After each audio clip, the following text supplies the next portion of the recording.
Question आपका दिया हुआ है कि एक व्यक्ति की आय 10% बढ़ी, कुछ दिनों बाद पुनः 20% बढ़ी। इस प्रकार व्यक्ति की आय में कुल कितने प्रतिशत की वृद्धि हुई।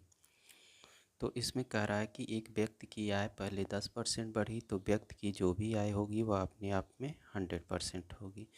तो इस व्यक्ति की आय 10% आप बढ़ाएंगे तो 10% बढ़ के यह कितना हो जाएगी, 100 का 10% 10 आएगा, तो यह 100 से बढ़कर 110 हो जाएगी।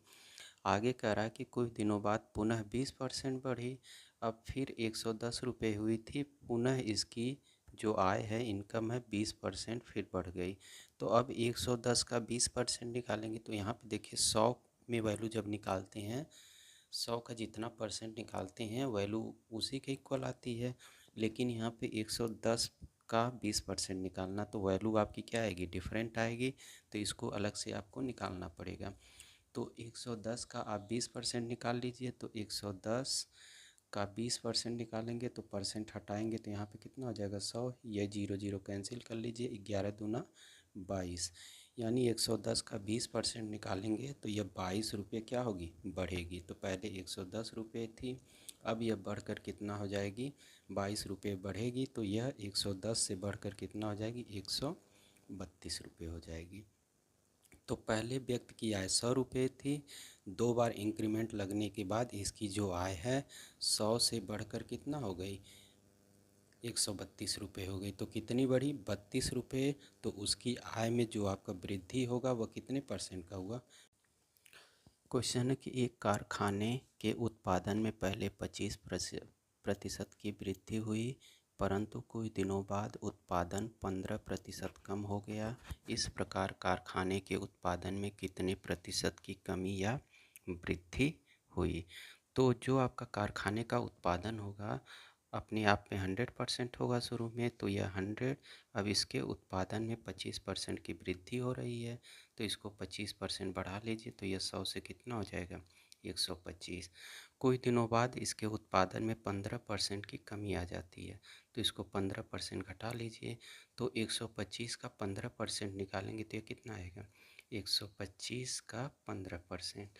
तो यहाँ पे कैंसिल करेंगे तो 25 से कर लीजिए, 25 25 125 और यहाँ पे 4 आ जाएगा। इसको कर मल्टीप्लाई करेंगे तो 15 पचे 75 हो जाएगा और बट्टे या 4, इसको डिवाइड करेंगे तो डिवाइड करने पर कितना आएगा, 18 चौक 72 होता है, तो 18 दशमलव, ये आपकी वैल्यू आ जाएगी 75।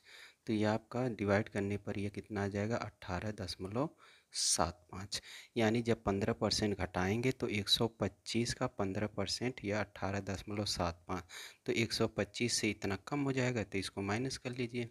तो 125 में से 18.75 घटाएंगे तो यहाँ पे आपका कितना हो जाएगा, 5, यहाँ पे 2, यहाँ पे आपका 4 बचा, हाथ से लेंगे तो यहाँ से 14, 14 में से 8, ये अच्छा आ जाएगा, और यहाँ पे आपका कितना 0, या तो यह कितना हो जाएगा, 106.25।